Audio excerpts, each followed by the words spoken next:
Assalamualaikum warahmatullahi wabarakatuh. Perkenalkan, nama saya Intan Eva Aidiana dengan NIM 24212180 dari Prodi Keperawatan semester 1 di Rombel S. Baik, saya akan merangkumkan materi dari kelompok 1 sampai dengan kelompok 11. Selamat menyaksikan.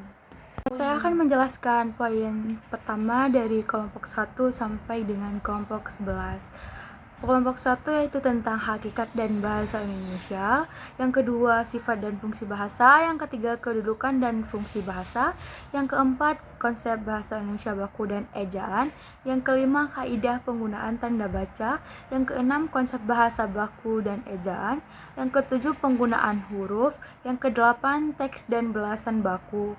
Yang kesembilan, pengertian karya ilmiah. Yang kesepuluh, jenis dan cara membuat karya ilmiah. Yang kesebelas adalah artikel ilmiah. Yang pertama adalah hakikat bahasa Indonesia. Hakikat bahasa Indonesia mencakup beberapa aspek utama. Yang pertama adalah alat komunikasi dan ekspresi. Bahasa Indonesia berfungsi sebagai alat utama untuk menyampaikan informasi, gagasan, dan emosi antar pengguna bahasa. Yang kedua, simbol identitas nasional. Bahasa Indonesia memperkuat persatuan bangsa dan menjadi simbol identitas nasional sesuai dengan Sumpah Pemuda pada tahun 1928. Yang kedua, bahasa yang dinamis. Bahasa Indonesia terus berkembang dan beradaptasi, menerima kosakata dan pengaruh dari bahasa daerah maupun asing sesuai perkembangan zaman.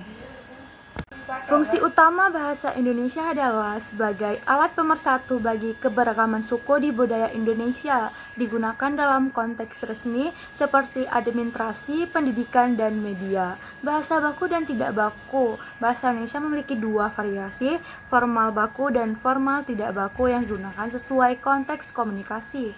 Memahami hakikat bahasa Indonesia itu penting loh untuk menjaga dan memajukan bahasa ini sebagai bagian dari jati bangsa. Sifat dan fungsi bahasa. Yang pertama adalah sifat bahasa. Sifat bahasa dibagi ke dalam 5 pembagian. Yang pertama adalah arbiter. Arbiter adalah tidak ada hubungan langsung di antara kata dan makna, hanya kesepakatan bersama. Yang kedua, konvensional. Konvensional yaitu sistem bahasa adalah hasil kesepakatan di dalam masyarakat. Yang ketiga, produktif.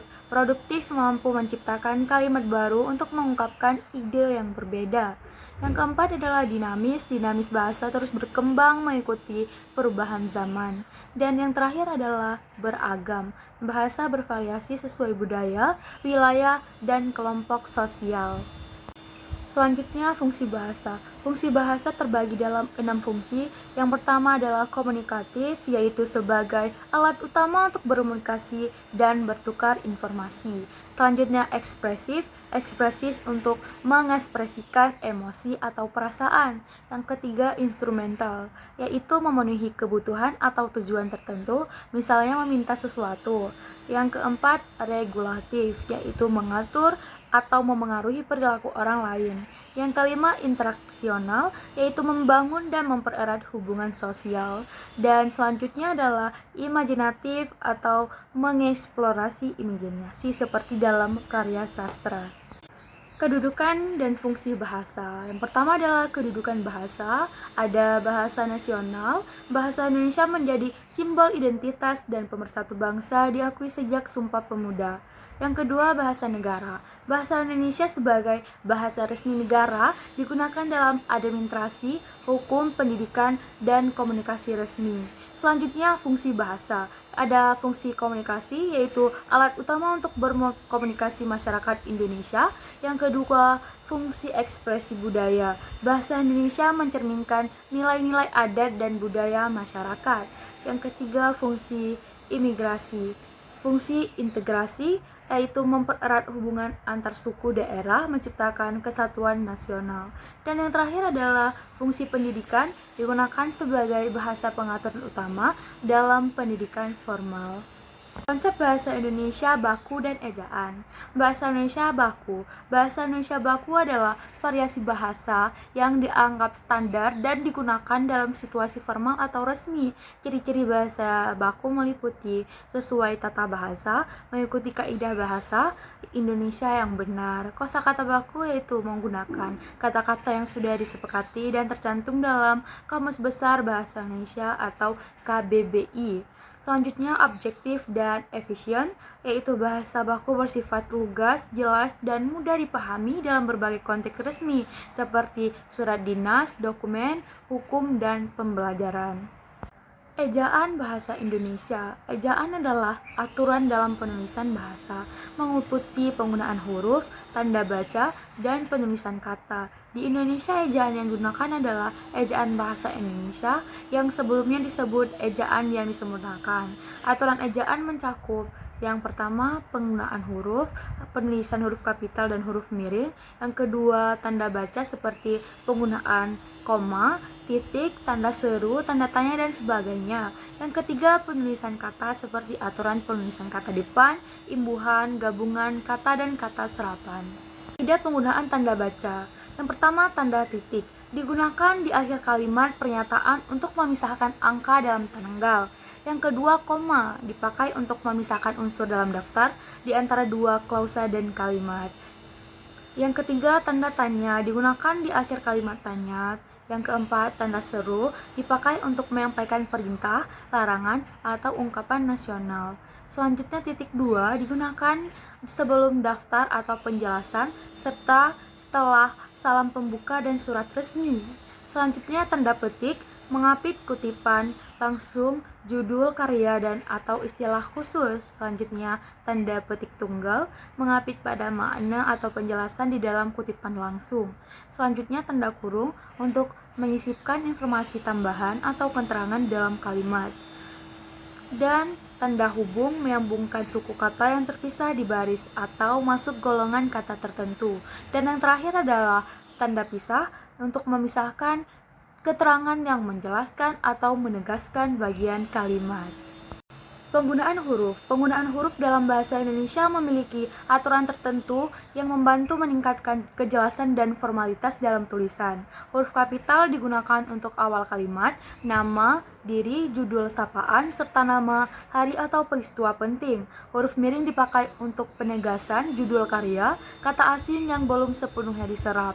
Huruf tebal digunakan untuk menekankan poin penting atau judul bagian.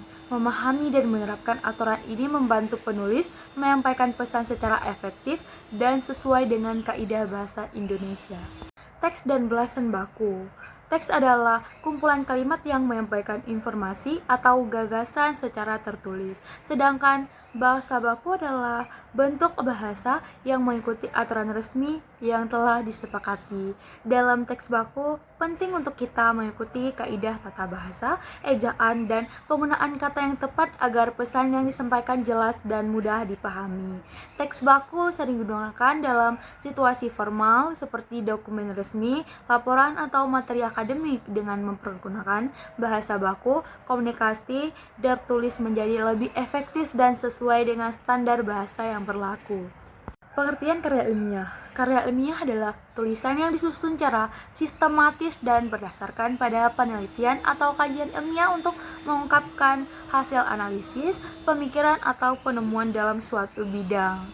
Karya ilmiah memiliki ciri-ciri seperti objektivitas, penggunaan metode yang jelas, data yang valid, serta argumentasi yang logis dan berbasis bukti. Tujuan utama dari karya ilmiah adalah untuk menyebarluaskan pengetahuan, memberikan solusi atau masalah, dan berkontribusi pada perkembangan ilmu pengetahuan. Jenis dan cara membuat karya ilmiah.